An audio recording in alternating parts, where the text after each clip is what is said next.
Olá, boa noite. Veja no Brasil TV. O Ministério Público e órgãos ambientais fazem uma operação contra o desmatamento em 17 estados do país. No Rio Grande do Sul, o nível do rio Guaíba diminui e moradores começam a voltar para casa. Em Salvador, a Força Tarefa de Segurança faz uma nova operação contra o tráfico no bairro Valéria. No Rio, autoridades federais e estaduais se reúnem para planejar uma ação conjunta contra o crime. Você também vai ver. Uma nova pesquisa do IBGE mostra a queda do desemprego no Brasil. E para conseguir renda extra, muita gente está com 2 trabalhos ao mesmo tempo. E ainda, o governo federal cria o concurso público unificado, chamado de Enem dos concursos. E em São Paulo, uma contagem das bicicletas que passam pelas ruas vai ser usada no planejamento da ampliação das ciclovias. Sexta-feira, dia 29 de setembro, agora no Brasil TV.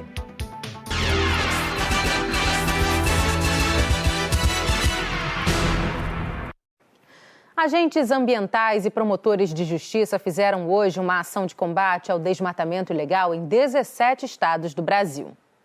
A partir de imagens de satélite, as equipes cruzaram alertas de desmatamento com informações do Cadastro Ambiental Rural para identificar os infratores. Em Linhares, no Espírito Santo, equipes se depararam com grandes áreas desmatadas, entre elas uma região de Cabruca, onde a floresta nativa ajuda no sombreamento de lavouras de cacau.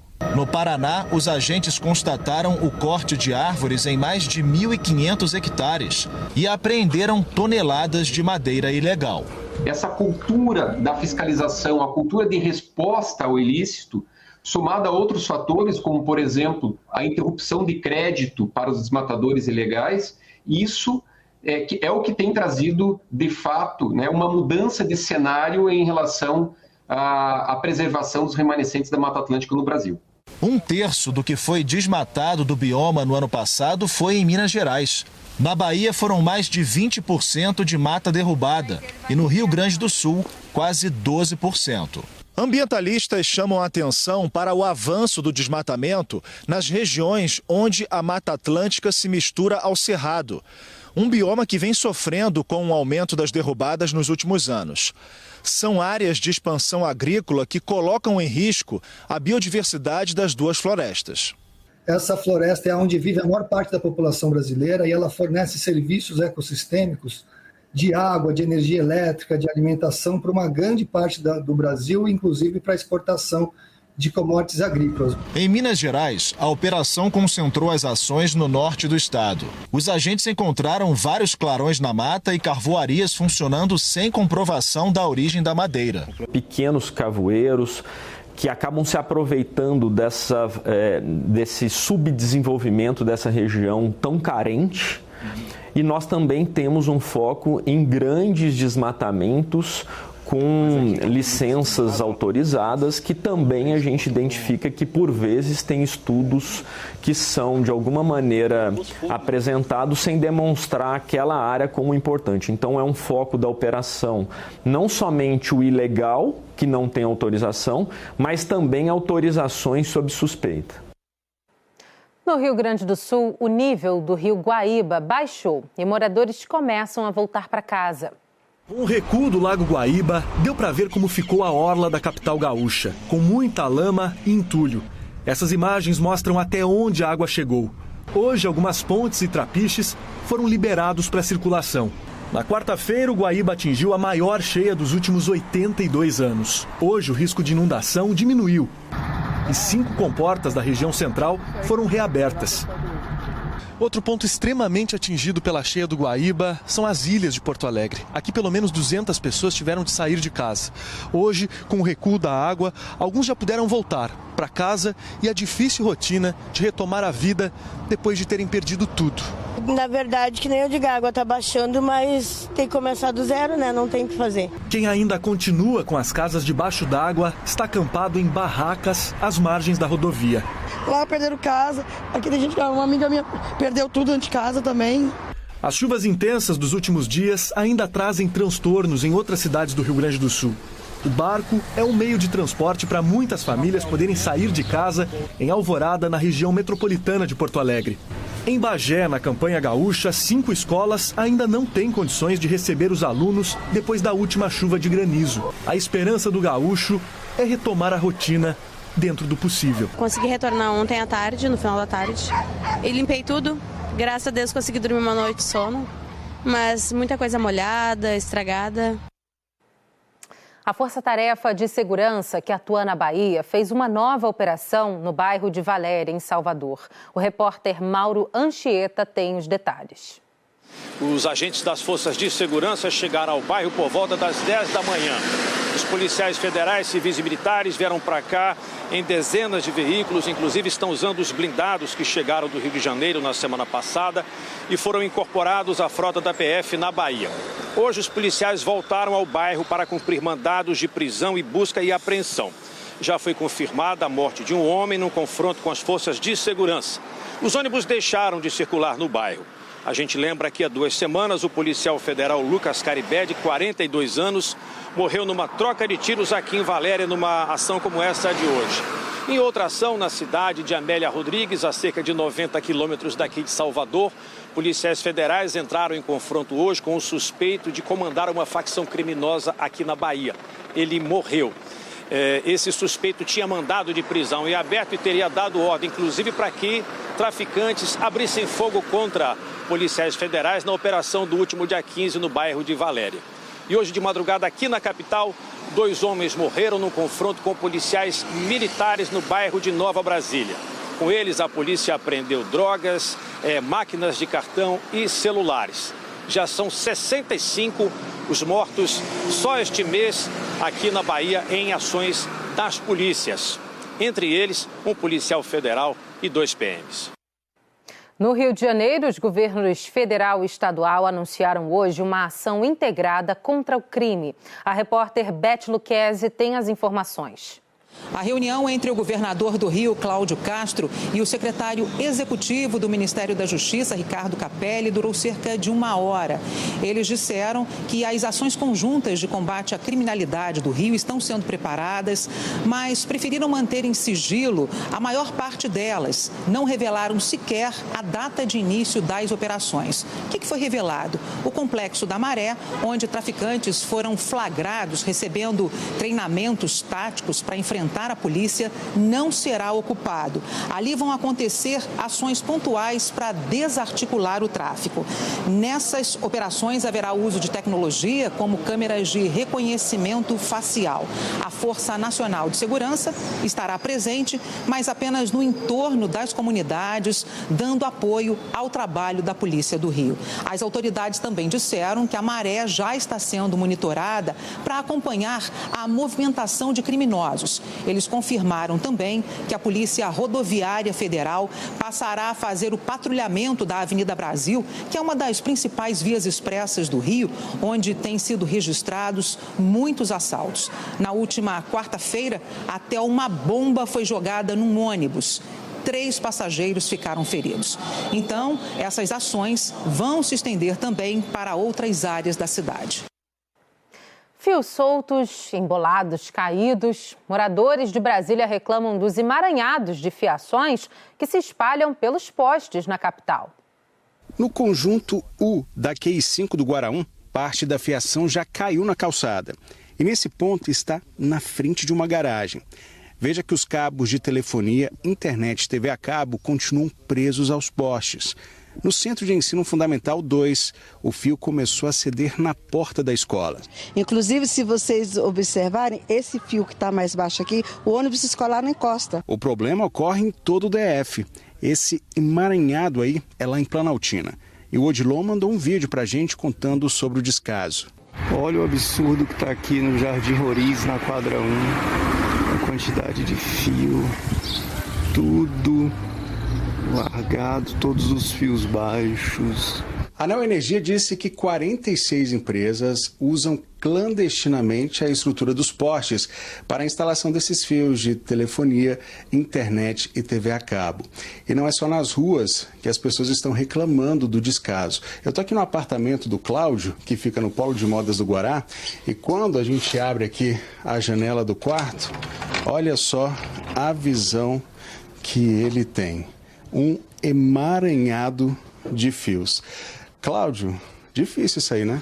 É muito complicado, porque essa questão de tantos fios causa peso e é problemático, né? Porque vai pesando e a gente não sabe, pode correr risco do poste ceder, cair em cima de um apartamento ou de uma própria criança, né? Então a gente fica preocupado com isso. Fora que muitos dos postes sustentam cabos de energia.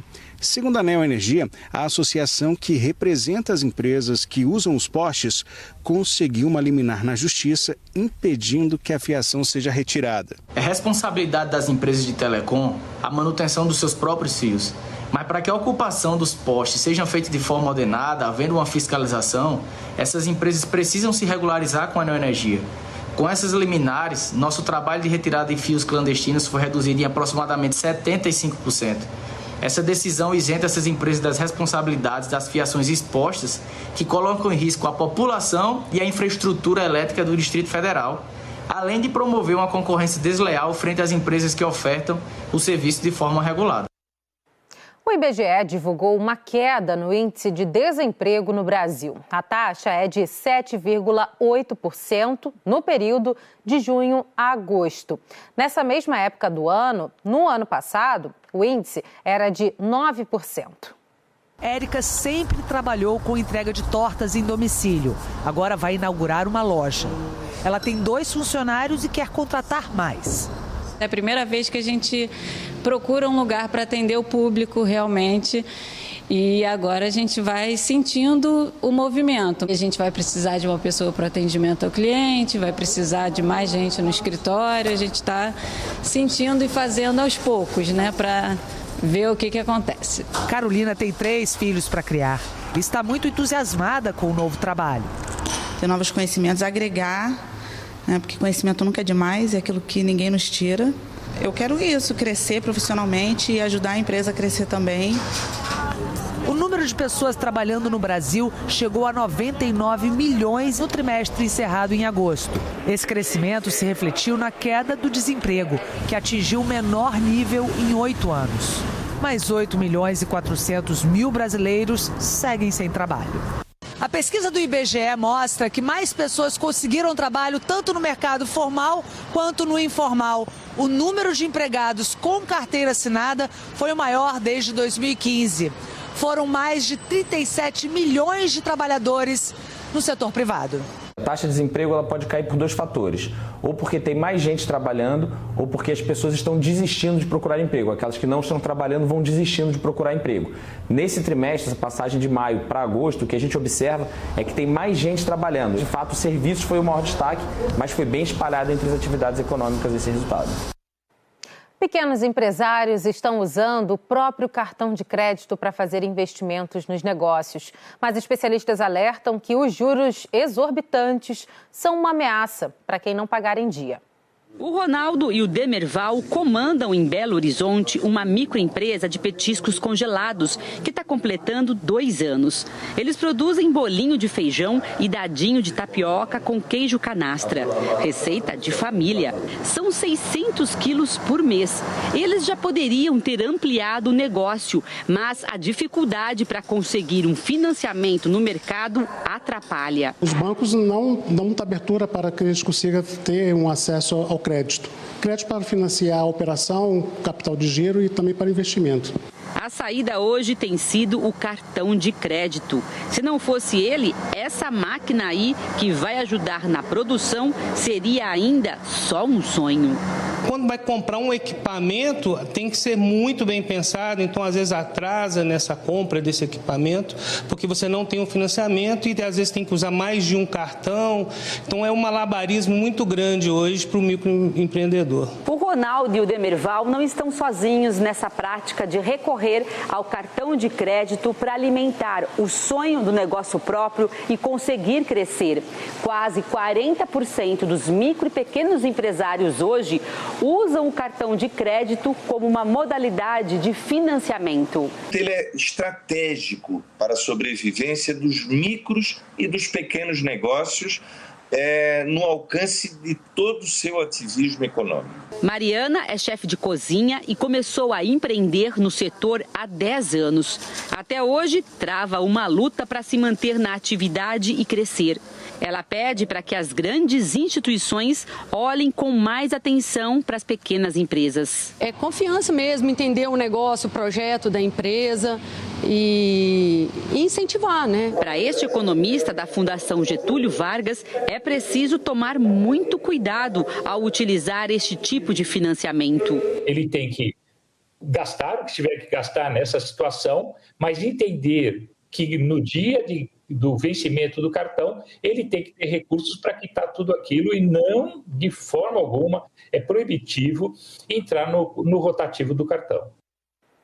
Um levantamento mostra que 1 em cada 3 brasileiros tem 2 trabalhos ao mesmo tempo. E essa busca pela renda extra pode afetar a qualidade de vida. A Confederação Nacional do Comércio de Bens, Serviços e Turismo aponta que 3 a cada 10 pessoas estão com contas atrasadas no país. O maior índice desde novembro do ano passado. O mesmo levantamento mostrou que 12,7% dos brasileiros disseram não ter condições de pagar dívidas feitas em meses anteriores. O maior número desde que a pesquisa começou a ser feita em 2010. A Marisa é economista e enxerga essa realidade com preocupação. Para ela, o aumento na busca pela renda extra é porque o brasileiro tem a intenção de estar com as contas em dia. Embora trabalhar mais seja uma alternativa que ajuda a desafogar o orçamento, o profissional precisa tomar muito cuidado. Eu entendo que a segunda renda é uma alternativa quando eu tenho um objetivo específico para ela, quando eu sei o que eu vou fazer com esse dinheiro, porque senão realmente vai chegar um momento que ela também não vai ser mais suficiente, porque eu incorporei isso ao meu consumo. E se de um lado eu ganho em padrão de consumo, do outro eu perco em qualidade de vida, e horas trabalhadas e descanso efetivado. O Fernando é mecânico e professor. Ele começa o dia cedinho e chega em casa praticamente só para dormir antes de se preparar para mais um dia de trabalho. Eu começo aqui 7 horas, aí eu vou até 20 para 6, daqui eu já vou para a instituição, que eu entro lá às 6 horas e vou até às 10 horas da noite. Todo esse esforço para administrar 2 profissões tem uma justificativa. O custo de vida ficou muito alto e manter só uma renda não estou dando conta. Os 2 salários já se uniram e eu não consigo mais viver sem os 2. Enquanto muita gente corre atrás para ter uma renda extra ou montar o próprio negócio, criminosos despejam notas falsas no mercado. Parece uma nota de R$200, mas é uma cédula falsificada que veio parar no caixa da loja da Poliana. E ela só descobriu dias depois. Fui pagar umas contas na loteria e aí detectei a moça do caixa que me informou que a nota que a gente havia recebido era uma nota falsa. Foi um grande susto para a gente. A quantidade de notas falsas apreendidas no Brasil cresceu mais de 5 vezes de 2021 para 2022. De acordo com o Código Penal brasileiro, tentar ou colocar em circulação uma nota falsa é crime e pode dar de 6 meses a 2 anos de prisão.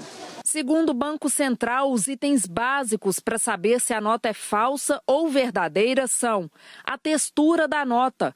O papel da cédula verdadeira é mais firme e mais áspero que o comum. Além disso, alguns pontos são em alto relevo, como os numerais com o valor da nota. A marca d'água. Colocando a nota contra a luz, aparece a imagem de um animal. Na nota de 100, por exemplo, uma das mais falsificadas, aparece um peixe. A faixa holográfica. Ao movimentar a nota, essa faixa na lateral brilha e o desenho fica colorido. O Banco Central orienta quem desconfiar da veracidade de uma nota procurar uma agência bancária. E essa agência bancária vai fazer um recibo para você dessa cédula e vai enviá-la aqui para o Banco Central para ser analisada, né? Se ela for verdadeira, que estava com algum problema, a gente vai ressarcir o banco e o banco vai devolver o dinheiro para você, né? Se ela for falsa, infelizmente a pessoa não vai receber. Por isso que a gente fala para a pessoa fazer a verificação antes. Nesta loja de acessórios, as vendedoras ficam de olho em cada nota que recebem. As meninas do caixa, elas já estão orientadas a sempre fazer as conferências logo depois que elas recebem as notas. Já aconteceu, e aí a gente tenta tomar todo o cuidado possível para que isso não aconteça. O Ministério da Fazenda divulgou que o site do Desenrola, para quem quer renegociar dívidas, estará no ar no dia 9 de outubro. Mais de 650 credores concordaram em dar os descontos médios de 83% nas dívidas de 32 milhões de pessoas que devem até R$5 mil. Para entrar no site do Desenrola, é preciso ter uma conta prata ou ouro no site do governo federal, que é o www.gov.br. A seguir, você vai saber como funciona o concurso unificado para vagas no setor público e a contagem de bicicletas que passam pelas ruas de São Paulo. Não saia daí.